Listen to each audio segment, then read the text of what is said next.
জাতীয় থেকে আন্তর্জাতিক আর প্রান্তিক জনপদ থেকে নগর, চারপাশে ঠিক কী ঘটছে এই মুহূর্তে তা নিয়ে এখন চ্যাটিং। আপনার সঙ্গে আছি আমি মাঝার মাহবুব।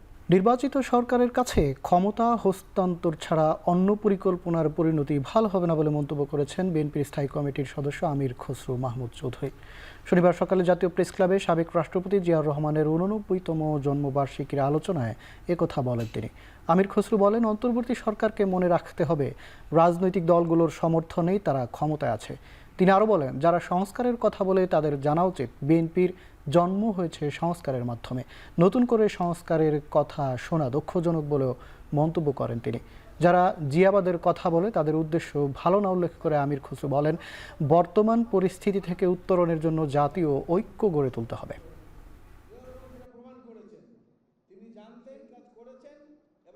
বাংলাদেশের জাতীয় সত্তার যে বাংলাদেশি জাতীয়তাবাদ, একটা দেশ যখন তার জাতীয় সত্তা নিয়ে একটা ক্রাইসিসে ছিল, বাংলাদেশের জাতীয়তাবাদের মাধ্যমে উনি আবার জাতীয় সত্তা দিয়েছে। যারা সংস্কারের কথা বলছে আমি তাদেরকে বলবো একটু বিএনপির জন্মটা কি কারণে হয়েছে এবং সেখান থেকে যে সংস্কার আজ পর্যন্ত হয়েছে, বাংলাদেশের যত সংস্কার হয়েছে রাজনৈতিক, অর্থনৈতিক, সামাজিক, 90% সংস্কার করেছেন বিএনপি।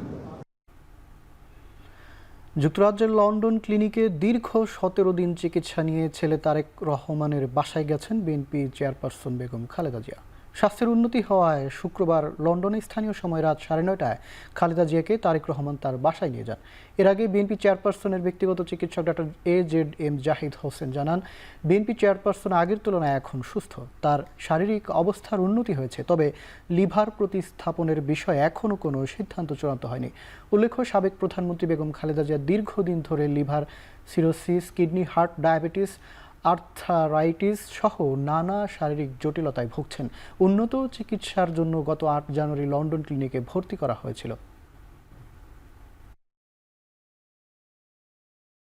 ডাক্তাররাও পরামর্শ দিয়েছে বাসায় গেলে আরো মেন্টালি মোর রিল্যাক্স থাকবেন। উনি খুব হাসি খুশি এবং উনি যাওয়ার সময় আপনাদের সবাইকে দোয়া করতে বলেছেন এবং যাতে দেশের মানুষ, সারা পৃথিবীর মানুষের জন্য দোয়া করে এবং আমাদের বিশ্বাস উনি অচিরেই বাংলাদেশে ফিরবেন। আওয়ামী লীগ বিচার বিভাগ ধ্বংস ও রাজনৈতিক ব্যবস্থা অবনমন ঘটিয়ে জনগণকে গোলাম বানাতে চেয়েছিল বলে মন্তব্য করেছেন জামায়াতের আমির ডক্টর শফিকুর রহমান। দুপুরে দিনাজপুরের বড় ময়দানে কর্মী সম্মেলনে তিনি আরও বলেন, জামায়াত ইসলামী ক্ষমতায় গেলে নারীরা নিরাপত্তা ও মর্যাদার সাথে সব ধরনের কাজ করতে পারবেন। তারা বলে জামাতে ইসলামী ক্ষমতায় গেলে নারী সমাজকে ভয় দেখানোর জন্য বলে যে তোমাদেরকে ঘরের ভিতরে আটকায় ফেলবে, এর হতে পারবে না। আমাদের মা বোনেরা বিভিন্ন পেশাগত দায়িত্ব পালন করে না, সামাজিক কাজকর্ম করে না, সবই করবে ইনশাআল্লাহ। সেদিন বাড়তি 2টা জিনিস নিয়ে আরো করবে, তারা আনন্দের সাথে করবেন। একটি হচ্ছে মর্যাদা, আরেকটি হচ্ছে নিরাপত্তা। এদিকে জামায়াত ইসলামীর সেক্রেটারি জেনারেল মিয়া গোলাম পরওয়ার বলেছেন, শেখ হাসিনা দেশের মানুষের সব অধিকার কেড়ে নিয়েছিল। জামায়াত শিবিরকে নিষিদ্ধ করেও তার শেষ রক্ষা হয়নি।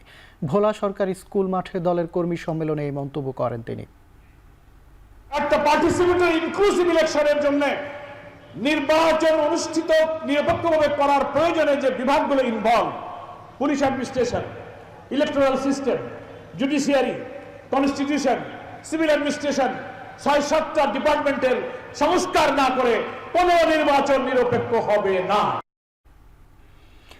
আওয়ামী লীগ ফিরে আসলে আবারও ফ্যাসিবাদ কায়েম করবে, তাই তাদের নির্বাচনে আসতে দেয়া যাবে না বলে জানিয়েছেন অন্তর্বর্তী সরকারের উপদেষ্টা মাহফুজ আলম। বাংলাদেশের জনগণ দীর্ঘ 15 বছর ফ্যাসিস্ট হাসিনার আমলে নিপীড়িত হয়েছে। হাসিনা যে সব প্রতিষ্ঠানের ওপর দাঁড়িয়ে গুণ নিপীড়ন ও লুটতরাজ চালিয়েছে, তা যদি ন্যূনতম সংস্কার না করে নির্বাচন হয়, তাহলে এই প্রতিষ্ঠানগুলো থেকে যাবে এবং জনগণ বৈষম্যমুক্ত হতে পারবে না।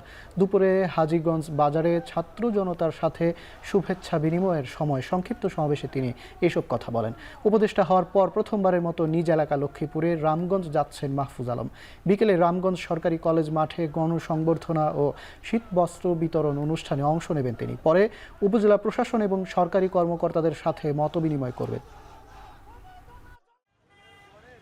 খুনিদের বিচার এবং ফ্যাসিস্ট হাসিনা যেই প্রতিষ্ঠানগুলোকে ধ্বংস করে দিয়ে গেছে সেই প্রতিষ্ঠানগুলোর সংস্কার এবং একটি গণতান্ত্রিক পট পরিবর্তনের জন্য সুষ্ঠু নির্বাচনের ব্যবস্থা আমাদের সরকার অঙ্গীকার। সকল অংশীজনদের সাথে আলোচনার ভিত্তিতে ন্যূনতম সংস্কার করে গণতান্ত্রিকভাবে ক্ষমতার পট পরিবর্তনের জন্য নির্বাচন ব্যবস্থা করা হবে।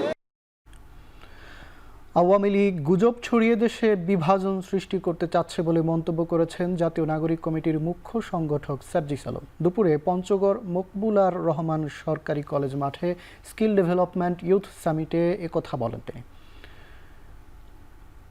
সকালে বেলুনুড়িয়ে স্কিল ডেভেলপমেন্ট ইউথ সামিট অনুষ্ঠানের সূচনা করেন সার্জিস আলম। অনুষ্ঠানে অংশ নেয় পঞ্চগড়ে মকবুলার রহমান সরকারি কলেজ সহ বিভিন্ন শিক্ষা প্রতিষ্ঠানের শিক্ষার্থীরা। এ সময় জাতীয় নাগরিক কমিটির মুখ্য সংগঠক বলেন, যারা দেশের টাকা পাচার করে বিদেশে বসে গুজব ছড়াচ্ছে তাদের অপপ্রচারে কান দেওয়ার সময় নেই দেশের মানুষের।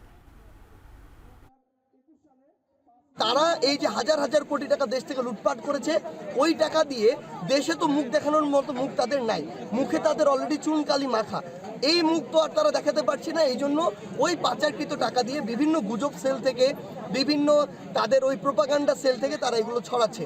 কিন্তু আমরা মনে করি আমাদের এদিকে কান দেওয়ার আসলে সময় নেই। বাংলাদেশের মানুষ যথেষ্ট বিবেকবোধ সম্পন্ন।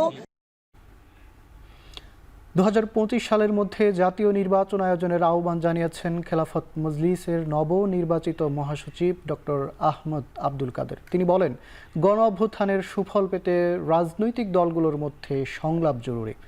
মজলিসের শুরার সাধারণ অধিবেশনে অন্যান্য বক্তারা বলেন, এখনও ফ্যাসিস্টের দোসর কিছু আমলা ও ঊর্ধ্বতন কর্মকর্তা প্রশাসনে আছে। স্বাধীনতা, সার্বভৌমত্ব রক্ষা ও ফ্যাসিবাদের বিরুদ্ধে ন্যূনতম জাতীয় ঐক্য জরুরি। দ্রুত সময়ে প্রয়োজনীয় সংস্কার করে নির্বাচন দিতে সরকারের প্রতি আহ্বান জানান তারা।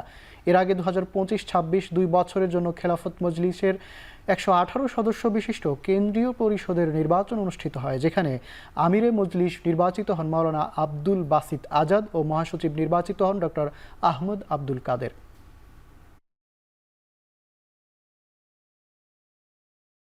নিজের এলাকা লক্ষ্মীপুরের রামগঞ্জে সমাবেশে বক্তব্য রাখছেন অন্তর্বর্তী সরকারের উপদেষ্টা মাহফুজ আলম। আমরা সরাসরি চলে যাচ্ছি সেখানে। বাংলাদেশের ফ্যাসিবাদ বিরোধী জনগোষ্ঠীর রাজনৈতিকভাবে স্বাবলম্বী এবং সার্বভৌম হয়ে ওঠার লড়াই, কোনোভাবে যদি আবার আওয়ামী লীগ দিল্লির কোলে আশ্রয় নিয়ে যদি আমাদের দিকে আবারও চোখ রাঙাতে চায়, আমরা কি বসে থাকব? আমরা কিন্তু বসে থাকব না। আমাদের শহীদদের পথ অনুসরণ করে আমরা শাহাদাতের রাস্তা বেছে নিব। আমরা আবার লড়াই করব। আমরা আওয়ামী লীগের ফ্যাসিস্ট শুধুমাত্র শাসন ব্যবস্থাকে উৎখাত করে সন্তুষ্ট নই, বরং আওয়ামী ফ্যাসিজমের যত অবশিষ্ট বাংলাদেশে বিভিন্ন প্রান্তে প্রশাসনে, শিক্ষা অঙ্গনে, সাংস্কৃতিক অঙ্গনে রয়ে গেছে, তাদেরকেও আমরা বিচারের আওতায় আনব। তাদেরকে বিচারের আওতায় এনে আমরা শহীদদের যেই আকাঙ্ক্ষা ছিল, এই আকাঙ্ক্ষার বাস্তবায়নের দিকে এগোব। আমরা বিচারের সাথে সাথে আমরা সংস্কারের কাজের কথা বলছি। অলরেডি অনেকগুলো কমিশন সংস্কারের প্রস্তাবনা প্রস্তুত করেছেন। খুব শীঘ্রই রাজনৈতিক দলগুলোর সাথে ঐকমত্যের ভিত্তিতে আমরা যে সংস্কার না করলেই নয়, নির্বাচনের পূর্বে সে সকল সংস্কার করতে চাই। এবং এই সংস্কারগুলো মুখের বুলি নয়, বরং শেখ হাসিনা যে প্রতিষ্ঠানগুলো ধ্বংস করে দিয়েছেন, যে প্রতিষ্ঠানগুলো ধ্বংস করার কারণে আমাদের মা বোনেরা গুম দর্শনের শিকার হয়েছেন, বাচ্চারা গুমের শিকার হয়েছে, আমাদের বিএনপি জামাত থেকে শুরু করে বিভিন্ন রাজনৈতিক দলের নেতৃবৃন্দ আক্রমণের শিকার হয়েছেন, আহত হয়েছেন, পঙ্গু হয়েছেন, জেলবন্দি হয়েছেন। আমাদের সবার সেই যে প্রেরণা ছিল যে এই প্রতিষ্ঠানগুলো হাসিনাকে সাবস্টেনশিয়েট করেছে, হাসিনাকে টিকিয়ে রেখেছিল, সেই প্রতিষ্ঠানগুলোকে একই রকম রেখে আমরা নির্বাচন করতে পারি না। আমাদের নির্বাচন করার আগে অবশ্যই হাসিনার এই প্রতিষ্ঠান, হাসিনার এই প্রতিষ্ঠানে হাসিনার যে দালালরা আছে, ফেসিবাদের যে দালালরা আছে, তাদেরকে উৎখাত করেই এবং খুনিদের বিচার করেই আমাদেরকে নির্বাচনের দিকে এগোতে হবে। তৃতীয় যে কথাটি বলবো, বাংলাদেশে সেনা শাসন আসার কোনো প্রেক্ষিত নেই। আমরা এবার কারো মদদে, কোন রাষ্ট্রের মদদে হাসিনাকে উৎখাত করিনি। আমরা জনগণ, ছাত্র জনতা রক্ত দিয়ে হাসিনাকে উৎখাত করেছি। আমাদের কারো তাবেদারি করার আর দরকার নেই। আমরা হাসিনার তাবেদারি করার যেই প্রক্রিয়া, সেটাকে নস্যাৎ করে দিয়ে নিজেদের রক্তের বিনিময়ে স্বাধীনতা এনেছি। ফলত আমরা কারো কাছে আর মাথা নত করব না। আমরা ৩রা আগস্টেই বলেছিলাম 111 চাই না।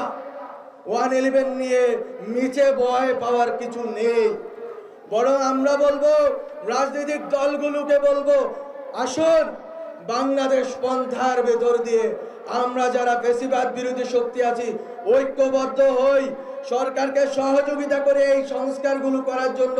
এই প্রতিষ্ঠানগুলো যদি সংস্কারকৃত হয় তাহলে উপকৃত হবে বাংলাদেশের জনগণ, তাহলে উপকৃত হবে বৈষম্যের শিকার জনগণ। আপনারা যদি, আপনাদের সদিচ্ছা থাকলে আপনারা এই সরকারকে সর্বতোক্রমে সহযোগিতা করবেন এবং এই সংস্কারের কার্যক্রম শেষ হওয়া পর আমরা একটি সুষ্ঠু গণতান্ত্রিক নির্বাচনের মাধ্যমে ক্ষমতা হস্তান্তরের দিকে এগোবো। এবং সেক্ষেত্রে আবারও ব্যক্ত করতে চাই, আমি একটু আগে হাজীগঞ্জে বলে এসেছি, আওয়ামী পেশিবাদীদের যারা এই বাংলাদেশ রাষ্ট্রের প্রতিষ্ঠান বিরোধী, জনগণ বিরোধী, আলেম বিরোধী, নারী বিরোধী, তাদের কাউকে আর এইভাবে নির্বাচনে অংশগ্রহণ করতে দেওয়া হবে না, হবে না, হবে না। আমরা বলতে চাই, আমাদের ম্যান্ডেট দিয়েছেন আপনারা, আপনারা রাস্তায় নেমে বলেছেন, ডাক দিয়েছেন ডক্টর মোহাম্মদ ইউনূসকে আমরা এনেছি, উনি দায়িত্ব নিয়েছেন, আমরা ছাত্ররা তার সাথে দায়িত্ব পালন করছি। আমরা কোনো রকম পক্ষপাত করতে চাই না রাজনৈতিক, বরং রাজনৈতিক কর্মসূচির মতো করে রাজনৈতিক দলগুলো করবেন। কারো বাংলাদেশপন্থী কারোর সাথে আমাদের কোনো বিরোধ নেই, কিন্তু দিল্লির দাবেদারি করার কোনো অপচেষ্টা হলে বিরোধ হবেই হবে। রামগঞ্জবাসীদের জন্য বলতে চাই, রামগঞ্জে আমি বড় হয়েছি, আমি নারায়ণপুর গ্রামে মোল্লাবাড়িতে বড় হয়েছি, ওখানে 8 পর্যন্ত পড়েছি। এই রামগঞ্জের বাজারে অনেক লাইব্রেরিতে এসেছি, বই কিনেছি, পরবর্তীতে ঢাকায় পড়তে চলে গেছি। কিন্তু রামগঞ্জের মানুষের প্রতি আমার শ্রদ্ধা আছে, মুরব্বীদের প্রতি শ্রদ্ধা আছে, এবং আমার যারা সহযোদ্ধা ছিলেন এই আন্দোলনে তাদের প্রতি আমার সলিডারিটি, সংহতি আছে। আমি বলতে চাই, রামগঞ্জ নয়, শুধু লক্ষ্মীপুর সহ এই বৃহত্তর নোয়াখালী অঞ্চলে শেখ হাসিনার তথাকথিত উন্নয়ন প্রকল্প, যে উন্নয়ন প্রকল্পে গণতন্ত্র ছিল না, বাক স্বাধীনতা ছিল না, সেই উন্নয়ন প্রকল্প নয়, বরং সত্যিকার উন্নয়নের চেষ্টা আমরা করছি, এবং বিশেষ করে আমি আমার জায়গা থেকে সর্বতোকরণের চেষ্টা চালাচ্ছি। রামগঞ্জে আমাদের পূর্বসূরি একজন প্রতিমন্ত্রী ছিলেন, উনি অনেকগুলো চেষ্টা করেছেন, ওনার স্মৃতি আমি ওনাকে শ্রদ্ধা করে ওনাকে স্মরণ করছি।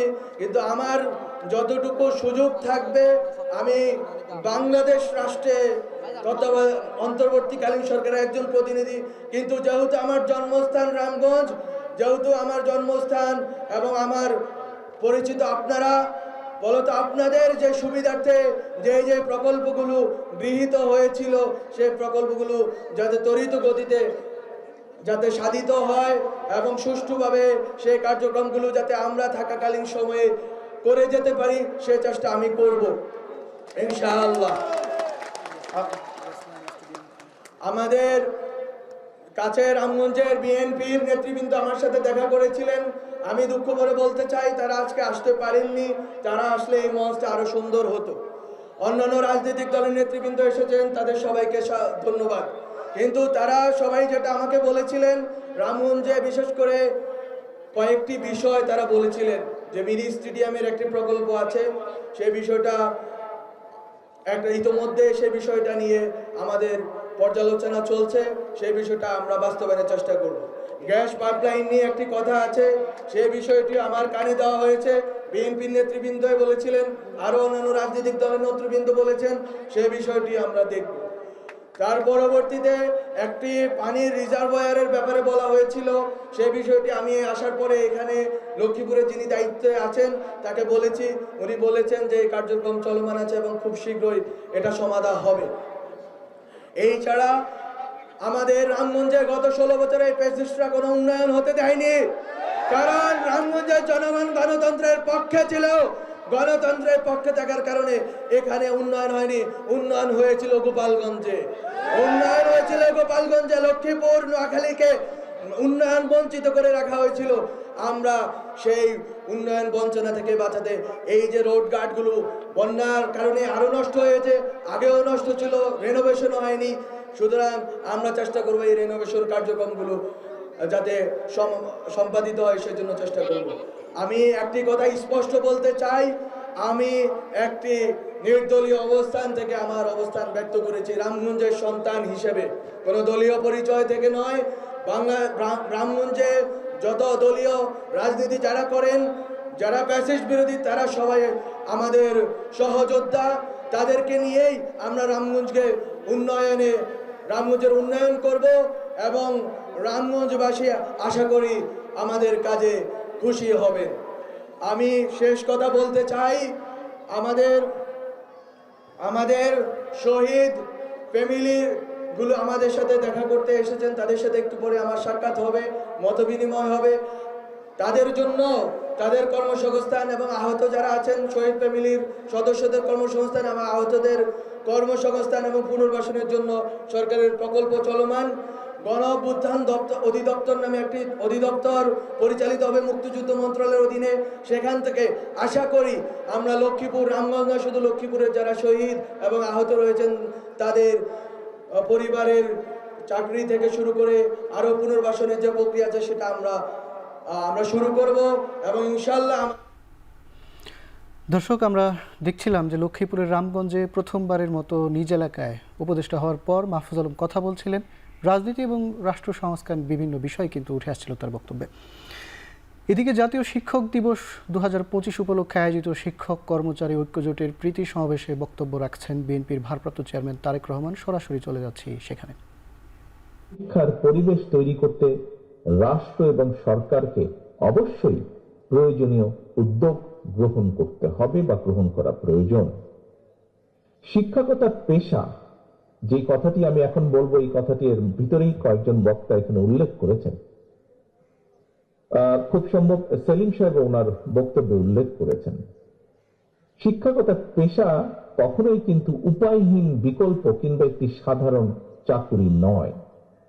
শিক্ষা দীক্ষায় মেধাবী মানুষটি যাতে শিক্ষকতা পেশাকেই আনন্দের সঙ্গে প্রথম অগ্রাধিকার হিসেবে বেছে নিতে আগ্রহী হয়ে ওঠেন, এমন পরিবেশ নিশ্চিত করা রাষ্ট্র এবং সরকারের দায়িত্ব বলে আমি দৃঢ়ভাবে বিশ্বাস করি। সুতরাং অর্থনৈতিক সচ্ছলতা, স্বাচ্ছন্দ্যময় এবং সম্মানজনক জীবনের নিশ্চয়তা প্রদানের মাধ্যমে বিশেষ করে প্রাথমিক এবং মাধ্যমিক পর্যায়ে স্কুল শিক্ষকের চাকরিকে আরো প্রতিযোগিতামূলক এবং আকর্ষণীয় করে গড়ে তোলা প্রয়োজন। শিক্ষকদের কাছে একজন আদর্শ শিক্ষক কেন গুরুত্বপূর্ণ, এই প্রসঙ্গে বিশিষ্ট মনোবিজ্ঞানী ডক্টর গর্ডন একটি পর্যবেক্ষণের কথা বলেছেন। আমি সেই পর্যবেক্ষণটি আপনাদের সাথে সামনে খুব সংক্ষেপে তুলে ধরতে চাইছি। ডক্টর গর্ডন বলেছেন, শিশুরা যখন তাদের শিক্ষককে পছন্দ করে তখনই তারা সবচেয়ে ভালো শেখে এবং শিশুরা মনে করে তাদের শিক্ষকও তাদের পছন্দ করেন। সম্মানিত শিক্ষকবৃন্দ, স্বাধীনতা দিবস কিংবা বিজয় দিবস সহ প্রতি বছর বিভিন্ন জাতীয় গুরুত্বপূর্ণ দিবসে রাষ্ট্রীয় উদ্যোগে সমাজের বিভিন্ন শ্রেণী পেশার মানুষকে রাষ্ট্রপতি এবং প্রধানমন্ত্রী রাষ্ট্রীয় ভবনে আমন্ত্রণ জানিয়ে থাকেন, শুভেচ্ছা বিনিময় করেন। আমি এখানে আমার দলের সিনিয়র অনেক নেতৃবৃন্দ আজকে মঞ্চে উপস্থিত আছেন। সকলে আমি বিশ্বাস করি আমার সাথে একমত পোষণ করবেন, ভবিষ্যতে ইনশাআল্লাহ বাংলাদেশের মানুষের সমর্থনে বিএনপি সরকার গঠন করলে এই ধরনের দিবসগুলোর যে আমন্ত্রিতদের তালিকা, সেই তালিকায় অবশ্যই প্রাথমিক এবং মাধ্যমিক স্কুলের কমপক্ষে হলেও একজন করে শিক্ষককে আমন্ত্রণ জানানো অবশ্যই আবশ্যক বলে আমি মনে করি। কারণ এর একটি কারণ আছে, কারণটি আপনাদের সামনে তুলে ধরতে চাই আমি। কেন আমি এটি মনে করি? কারণ রাষ্ট্র এবং সমাজের বিভিন্ন ক্ষেত্রে শিক্ষার্থীরা তাদের রোল মডেল শিক্ষকদের সম্মানজনক অবস্থা এবং বিচরণ দেখতে পেলে সেটি অবশ্যই কোমলমতি শিক্ষকদের মনোজগতে একটি ইতিবাচক প্রভাব ফেলবে বলে আমার দৃঢ় বিশ্বাস। এবং সে কারণেই আমি এই প্রস্তাবটি আপনাদের সকলের সামনে উপস্থাপন করছি। শিক্ষক এবং শিক্ষার্থীদের মধ্যে একটি পারস্পরিক আস্থা এবং সম্মানের সম্পর্ক তৈরি করার যে পরিবেশ সৃষ্টির ক্ষেত্র, রাষ্ট্র সেখানে উদাসীন অবশ্যই থাকতে পারে না। প্রিয় উপস্থিতিবৃন্দ, জনগণের সমর্থনে বিএনপি আবারও রাষ্ট্র পরিচালনার সুযোগ পেলে অগ্রাধিকার ভিত্তিতে আমরা শিক্ষা কমিশন গঠন করব। নৈতিকতা এবং সামাজিক ধর্মীয় মূল্যবোধের আলোকে জীবন নির্ভর কর্মসূচি শিক্ষা ব্যবস্থা প্রবর্তন এবং শিক্ষা ব্যবস্থার আধুনিকায়নে সম্ভাব্য সকল পদক্ষেপ গ্রহণ ও প্রয়োজনে ওয়ারেন্ট অফ প্রেসিডেন্স বা রাষ্ট্রীয় পদমর্যাদা ক্রমে পুনর্মূল্যায়ন করে রাষ্ট্র এবং সমাজে শিক্ষা এবং শিক্ষকের মর্যাদা সমুন্নত রাখার বিষয়টি নিশ্চিত করার আমাদের অবশ্যই চেষ্টা থাকবে। সম্মানিত শিক্ষক কর্মচারী ভাই ও বোনেরা, আমরা প্রায়শই একটি কথা বলি, কথা প্রসঙ্গে আমরা একটি কথা বলি যে এই বিষয়টিকে রাজনীতির ঊর্ধ্বে রাখতে হবে, ওই বিষয়টিকে রাজনীতির বাইরে রাখতে হবে। প্রিয় উপস্থিতিবৃন্দ, আমি ব্যক্তিগতভাবে এমন ধারণার সঙ্গে নীতিগতভাবে কিছুটা হলেও ভিন্ন মত পোষণ করি। কারণ দেখুন, আমরা যাই বলি না কেন, একটি গণতান্ত্রিক রাষ্ট্রে কিন্তু শেষ পর্যন্ত রাজনৈতিক সিদ্ধান্তের আলোকেই সকল কিছু পরিচালিত হয়। সুতরাং কোনো কিছুকে শুদ্ধ রাখার জন্য রাজনীতির বাইরে রাখতে হবে, রাজনীতির ঊর্ধ্বে রাখা কিংবা বাইরে সরিয়ে রাখা, এইটি না করে বরং রাজনীতিটাই আমাদের শুদ্ধ করা প্রয়োজন। রাজনীতিটা শুদ্ধ এবং স্বচ্ছ হওয়া অত্যন্ত জরুরি। প্রচলিত রাজনীতির গুণগত যে পরিবর্তন সেটি যদি না করতে পারি, তাহলে কিন্তু এই যে এখানে যতগুলো আকাঙ্ক্ষার কথা বলা হয়েছে, বিভিন্ন আলোচনায় বিভিন্ন সুশীল সমাজের ব্যক্তিরা সহ বিভিন্ন মানুষ যে জন আকাঙ্ক্ষার বাস্তবায়নের কথা বলছেন, আমরা যদি রাজনীতির যে গুণগত পরিবর্তন, রাজনীতির ভিতরে যে পরিবর্তন, সেটিকে যদি করতে না পারি, তাহলে হয়তো কোনো কিছুই বাস্তবায়ন করা সম্ভব নয়। এবং এই লক্ষ্যকেই সামনে রেখে বিএনপি রাষ্ট্র, রাজনীতি এবং রাজনৈতিক দল সংস্কারের উদ্দেশ্যে বাংলাদেশের পক্ষে সকল গণতান্ত্রিক রাজনৈতিক দলগুলোর সঙ্গে পরামর্শ করে তাদেরকে সাথে নিয়ে জনগণের সামনে 31 দফা সংস্কার কর্মসূচি উপস্থাপন করেছেন। এবং আগেও বলেছি আমি, জনগণের রায় পেয়ে বিএনপি সরকার গঠনে সক্ষম হলে বিএনপি পর্যায়ক্রমিকভাবে প্রতিটি সংস্কার কর্মসূচি ইনশাআল্লাহ বাস্তবায়ন করবে। প্রিয় উপস্থিতিবৃন্দ, প্রিয় শিক্ষকবৃন্দ, মঞ্চে উপস্থিত সম্মানিত নেতৃবৃন্দ, মুক্তিযুদ্ধের মাধ্যমে অর্জিত দেশের মহান মুক্তিযুদ্ধের যে আকাঙ্ক্ষার প্রতিফলন হয়নি, যে সংবিধান, মুক্তিযুদ্ধের মাধ্যমে যে সংবিধান ছিল, সেটিতে কিন্তু মহান মুক্তিযুদ্ধের আকাঙ্ক্ষার প্রতিফলন হয়নি। আমরা দেখেছি পলাতক যে স্বৈরাচার, তারা তাদের ইচ্ছে মতন সেটিকে কাটা ছেঁড়া করে রাষ্ট্রীয় সংবিধানকে প্রায় দলীয় সংবিধানের রূপ দিয়েছিল। ঠিক একইভাবে নির্বাচন কমিশন কিংবা দুদকের মতন সাংবিধানিক প্রতিষ্ঠানগুলোকেও তারা একদম অকার্যকর করে দিয়েছিল। দুদক সম্পর্কিত দন্তহীন বাক তারা নিজেরাই নিজেদেরকে বলেছে। এমন জাতীয় শিক্ষক দিবস উপলক্ষে বক্তব্য রাখছিলেন তারেক রহমান, আমরা সেখানে ছিলাম। যান্ত্রিক ত্রুটির কারণে প্রায় 1 ঘন্টা বন্ধ থাকার পর স্বাভাবিক হয়েছে মেট্রো রেল চলাচল। দুপুর 1টার পর হঠাৎ বন্ধ হয়ে যায় যাত্রী পরিবহন। সিগন্যালিং ট্রান্সমিটার বিকল হওয়ায় সেবা প্রদানে এই বিঘ্ন ঘটে বলে জানায় এমআরটি কর্তৃপক্ষ। বিভিন্ন স্টেশনে টিকিট কাউন্টারে যাত্রী চাপ ও ভোগান্তি বেড়ে যায়। ছুটির দিনেও এ সময় মতিঝিল সহ বিভিন্ন স্টেশনে নিরুপায় দাঁড়িয়ে থাকতে দেখা গেছে যাত্রীদের। দুপুর 2:30 নাগাদ এরপর ট্রেন চলাচল স্বাভাবিক। প্রথম ধাপে পল্লবী পর্যন্ত, এরপর মতিঝিল থেকে উত্তর সম্পূর্ণ রুটে ট্রেন চলাচল করে।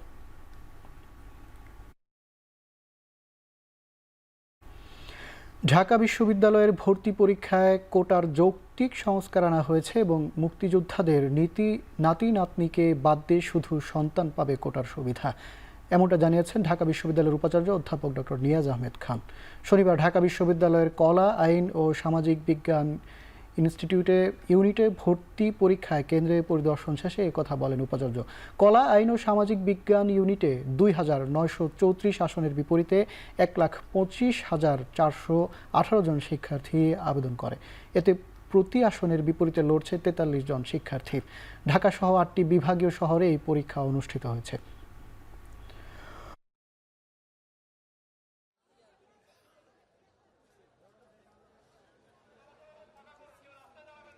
আমাদের কিছু কোটা, মুক্তিযুদ্ধের কোটা, আমরা নাতি নাতনি পর্যায়ের যে অংশটুকু ছিল সেটি আমরা একদম পদ্ধতিগতভাবে একটি প্রক্রিয়ার মধ্য দিয়ে যেয়ে এটা একটি প্রক্রিয়াগতভাবে করতে হয় আমাদের। এই প্রক্রিয়াটি শেষ করে সেটি এখন সন্তান পর্যায়ে এসছে এবং আমাদের অপরাপর যে কোটাগুলো প্রত্যেকটি খাত যৌক্তিকভাবে সংস্কার করা হয়েছে। এই বিষয়ে দায়বদ্ধ এবং আমরা পরিশ্রম করে যাচ্ছি। এখন পর্যন্ত কোনো বড় মাপের বিপদ হয়নি, কোনো অভিযোগ আসেনি। যুক্তরাষ্ট্র থেকে বছরে 50 লাখ টন তরলীকৃত গ্যাস কিনবে বাংলাদেশ। এজন্য যুক্তরাষ্ট্রের আর্জেন্ট এলএনজি ও বাংলাদেশের মধ্যে নন বাইন্ডিং একটি চুক্তি স্বাক্ষরিত হয়েছে। চুক্তি শেষে দেয়া বিবৃতিতে জানানো হয়, এই চুক্তির মাধ্যমে নতুন মার্কিন প্রশাসনের জ্বালানি বান্ধব নীতি প্রতিফলিত হলো। আর্জেন্ট এলএনজি 2.5 কোটি টন এলএনজি সরবরাহের সক্ষমতার একটি অবকাঠামো লুইজিয়ানায় গড়ে তুলেছে। পোর্ট ফরচুনায় তাদের প্রকল্পটির কাজ শেষ হলে চুক্তি অনুসারে এখান থেকে বাংলাদেশের রাষ্ট্রীয় মালিকানাধীন কোম্পানি পেট্রো বাংলার কাছে এলএনজি বিক্রি করতে পারবে তারা। চাঁপাইনবাবগঞ্জের শিবগঞ্জের তেলকুপি সীমান্তে এক বাংলাদেশিকে গুলি করেছে ভারতীয় সীমান্তরক্ষী বাহিনী বিএসএফ। রাত 3:30টার দিকে উপজেলার শাহবাজপুর ইউনিয়নের তেলকুপি সীমান্তে এই ঘটনা ঘটে। পরে বুকের এক পাশে গুলিবিদ্ধ হাবিলকে চাঁপাইনবাবগঞ্জ সদর হাসপাতালে নেওয়া হলে কর্তব্যরত চিকিৎসক তাকে রাজশাহী মেডিকেল কলেজ হাসপাতালে পাঠায়। বিজিবি জানায়, রাত 3:30টার দিকে 6 থেকে 7 জন ভারতে প্রবেশ করে। এর কিছু সময়ের মধ্যে গুলির শব্দ পান তারা।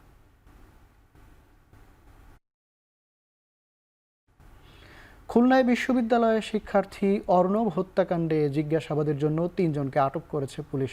পুলিশ হেফাজতে তাদের জিজ্ঞাসাবাদ চলছে, তবে তদন্তের স্বার্থে তাদের নাম পরিচয় প্রকাশ করেনি পুলিশ। তবে হত্যার রহস্য এখনও উদ্ঘাটন করতে পারেনি পুলিশ। এদিকে ময়নাতদন্তের পর অর্ণবের মরদেহ পরিবারের কাছে হস্তান্তর করা হয়েছে। অর্ণব হত্যাকাণ্ডে পরিবার, স্বজন ও এলাকায় বিরাজ করছে শোকাবহ পরিবেশ। তারা নৃশংস এই হত্যাকাণ্ডের বিচার দাবি করেছেন। এর আগে শুক্রবার রাত 9:15টার দিকে নগরীর শেখপাড়া তেঁতুলতলা মোড়ে খুলনা বিশ্ববিদ্যালয়ের MBA শিক্ষার্থী অর্ণবকে গুলি করে হত্যা করে দুর্বৃত্তরা।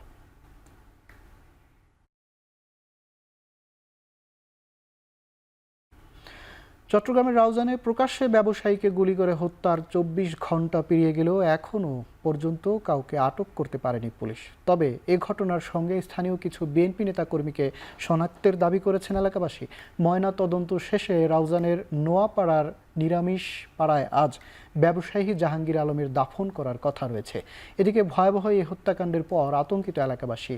এ ঘটনায় এখন পর্যন্ত কোনো মামলা করা হয়নি, তবে হত্যার সঙ্গে জড়িতদের ধরতে অভিযান অব্যাহত রয়েছে বলে জানায় পুলিশ। মারা গেছেন তার পক্ষ থেকে বা তার পিছনের পক্ষ থেকে এজাহার নিয়ে আসার জন্য আমরা বারবার তাদেরকে বলছি, যা নিয়ে আসলে থানায় মামলা রেকর্ড করে ফেলব। প্রাথমিকভাবে কিছু নাম এবং সিসিটিভি ফুটেজ থেকে আমরা কিছুটা শনাক্ত করতে পেরেছি এবং তাদের ব্যাপার তথ্য সংগ্রহ করার কাজ অব্যাহত রয়েছে। আর এখন পর্যন্ত কাউকে গ্রেপ্তার করা যায়নি, অভিযান অব্যাহত আছে, আমরা সবাই মাঠে আছি। চট্টগ্রামে গোয়েন্দা সংস্থার সদস্য পরিচয় ডাকাতির সময় 11 জনকে আটক করেছে পুলিশ। শুক্রবার রাত 11:30টায় নগরীর খুলশির আবাসিক এলাকায় একটি আবাসিক ভবনে ডাকাতির সময় তাদের আটক করা হয়।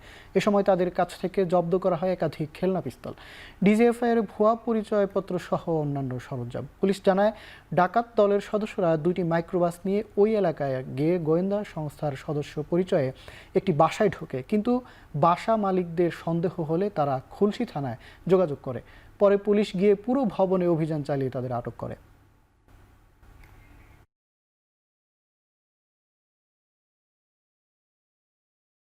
দেশকে এগিয়ে নিতে তরুণদের সঠিকভাবে দিক নির্দেশনা দেওয়ার রাষ্ট্রের দায়িত্ব বলে মন্তব্য করেছেন মহিলা ও শিশু বিষয়ক উপদেষ্টা শারমিন মুর্শিদ। দুপুরে সাভারে অনুষ্ঠিত ৮ম জাতীয় যুব সম্মেলনে এই মন্তব্য করেন তিনি। সকালে সাভারের গণস্বাস্থ্য কেন্দ্রের কনভেনশন হলে এই সম্মেলন অনুষ্ঠিত হয়। এতে দেশের বিভিন্ন অঞ্চল থেকে প্রায় ৮ শতাধিক তরুণ অংশ নেন। অনুষ্ঠানে আরও উপস্থিত ছিলেন সুশাসনের জন্য নাগরিকের সম্পাদক এবং নির্বাচন ব্যবস্থা সংস্কার কমিশনের প্রধান ডক্টর বদিউল আলম মজুমদার, দি হাঙ্গার প্রজেক্ট বাংলাদেশের ইন্টারিম কান্ট্রি ডিরেক্টর প্রশান্ত ত্রিপুরা। এ সময় প্রধান অতিথির বক্তব্যে মহিলা ও শিশু বিষয়ক মন্ত্রণালয়ের উপদেষ্টা শারমিন মুর্শিদ জানান, তরুণদের সৃজনশীলতা ও পরিবর্তনের ইচ্ছাশক্তিই বাংলাদেশকে আরও উন্নত করতে পারে।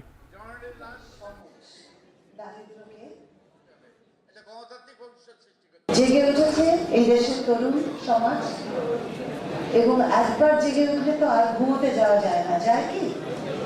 জাগ্রত তরুণ এই দেশকে এবার পরিবর্তন করবে। 2024 আমাদের ছেলেমেয়েরা দেশকে ভালোবাসতে শিখেছে, এই মাটিকে ভালোবাসতে শিখেছে, ফ্ল্যাগকে সম্মান করতে শিখেছে। ওরা এবার দেশটাকে গড়বে, যেখানে আমরা পারিনি সেখান থেকে তাদের শুরু। গুজব ছড়িয়ে চট্টগ্রাম রপ্তানি প্রক্রিয়াকরণ অঞ্চল ইপিজেডকে একটি মহল অস্থিতিশীল করার চেষ্টা করছে বলে মন্তব্য করেছেন উপপুলিশ কমিশনার রইস উদ্দিন। দেশের অর্থনীতির গুরুত্বপূর্ণ এ খাতকে বিশ্বের কাছে নেতিবাচকভাবে তুলে ধরতেই এমন ষড়যন্ত্র হচ্ছে বলেও জানান তিনি। দুপুরে চট্টগ্রাম মেট্রোপলিটন পুলিশের এক সংবাদ সম্মেলনে এসব কথা বলেন উপপুলিশ কমিশনার রইস উদ্দিন। গেল বুধবার চট্টগ্রাম ইপিজেডে নির্মাণাধীন ভবনে 3 শিশুকে বলি দেওয়া হয়েছে এমন গুজব ছড়িয়ে পড়ে ইপিজেডে।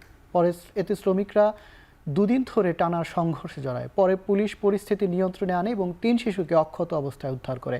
শিশু বলি কিংবা নিখোঁজের বিষয়টি পুরোটাই গুজব ছিল। এর আগে গেল 11 জানুয়ারি চট্টগ্রাম ইপিজেডের 2টি কারখানার শ্রমিকদের মধ্যে সংঘর্ষের ঘটনা ঘটে। এতে অর্ধশতাধিক শ্রমিক আহত হন। এছাড়া গত 1 মাস ধরে বেতন ভাতা সহ নানার দাবিতে বিভিন্ন কারখানায় আন্দোলন করেন শ্রমিকরা। এসব ঘটনার পেছনে কাদের ইন্ধন আছে সেটি পুলিশ খুঁজে বের করার চেষ্টা করছে বলেও জানান রইস উদ্দিন।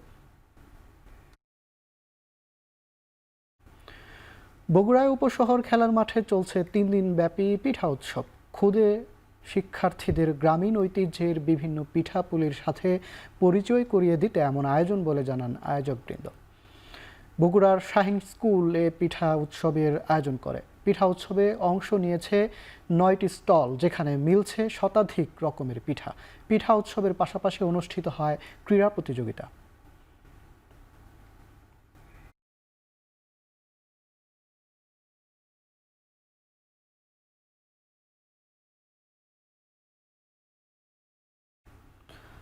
আত্মনির্ভরশীল জীবন গঠনে ক্লাব স্কাউটিং এই প্রতিপাদ্য নিয়ে পটুয়াখালীর কলাপাড়া আয়োজিত ক্যাম্পরিং 2025 শেষ হলো আজ। সকাল 10টায় খেপুপাড়া সরকারি মডেল মাধ্যমিক বিদ্যালয় মাঠে কলাপাড়া উপজেলার বিভিন্ন প্রাথমিক বিদ্যালয়ের স্কাউট টিমের ৩৫০ ক্যাব স্কাউটদের মাঝে সনদ ক্রেস্ট ও পুরস্কার বিতরণ করা হয়। কাপ ক্যাম্পুরি সফল করতে ৫০ জন প্রশিক্ষিত শিক্ষক ও ৫০ জন স্কাউট ও স্বেচ্ছাসেবী সংগঠনের সদস্যরা কাজ করেন। ক্যাম্পে ৫০টি তাঁবু বিভিন্ন কর্মকাণ্ডে অংশ নেয়। সবশেষ কাপ স্কাউট আইন মেনে চলার শপথ নিয়ে স্কাউট সদস্যরা গন্তব্যে ফিরে যান।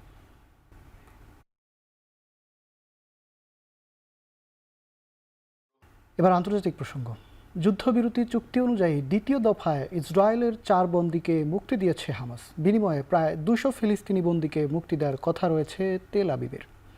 শনিবার দুপুর ৩:৩০টার দিকে ৪ নারী বন্দীকে গাড়ি বহর করে গাজা শহরের প্যালেস্টাইন স্কোয়ারে নিয়ে যায় হামাস।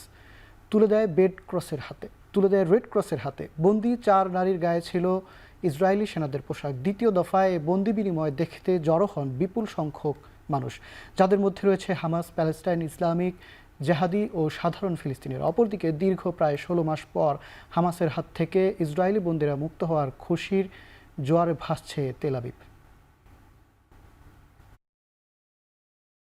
নানা নাটকীয়তার পর যুক্তরাষ্ট্রের নতুন প্রতিরক্ষা মন্ত্রীর পদ সুরক্ষিত করলেন পিট হেগসেথ। আচরণবিধি লঙ্ঘনের গুরুতর অভিযোগে প্রতিরক্ষা মন্ত্রীর পদ প্রায় ফসকে যাচ্ছিল প্রেসিডেন্ট ডোনাল্ড ট্রাম্প মনোনীত পিট হেগসেথের।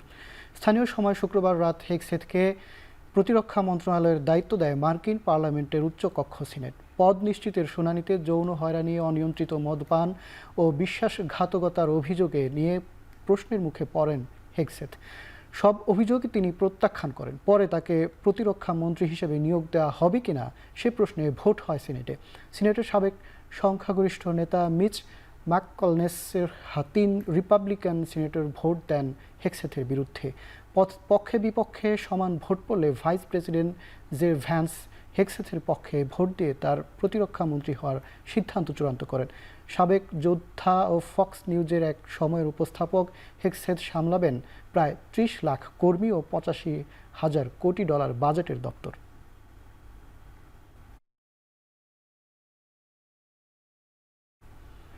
রাশিয়ার রায়াজান প্রদেশের তেল শোধনাগার ও রাজধানী মস্কোর গুরুত্বপূর্ণ স্থাপনা লক্ষ্য করে সফল হামলার দাবি ইউক্রেনীয় সেনাবাহিনীর।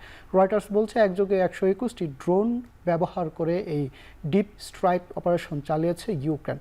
কিয়েভ জানায়, মস্কোর দক্ষিণ পূর্বাঞ্চলীয় রায়াজান অঞ্চলের ওই তেল শোধনাগারে হামলা করাই ছিল ইউক্রেনীয় সেনাদের প্রধান উদ্দেশ্য। ইউক্রেনীয় সেনাবাহিনীর উচ্চপদস্থ কর্মকর্তারা বলছেন, ওই তেল শোধনাগারটি মূলত মিসাইল সরঞ্জাম ও সমরাস্ত্র নির্মাণের কাজে ব্যবহার করত পুতিন বাহিনী। যদিও ইউক্রেন থেকে ছোড়া সবগুলো ড্রোন প্রতিহত করা হয়েছে বলে দাবি করেছে ক্রেমলিন। মস্কোর পক্ষ থেকে আরও জানানো হয়েছে, হামলা সফল হলে রায়াজান ও মস্কো সহ মোট ১৩টি অঞ্চলে ক্ষয়ক্ষতি হতে পারত। ইউক্রেনের পক্ষ থেকে আরও বলা হচ্ছে, কিয়েভের একটি আবাসিক ভবনে রুশ ড্রোন হামলার জবাব দিতেই সিরিজ ড্রোন হামলার পরিকল্পনা করা হয়। রাশিয়ার ওই হামলায় ৩ জন নিহত হয়েছে বলেও দাবি ইউক্রেনীয় সেনাবাহিনীর।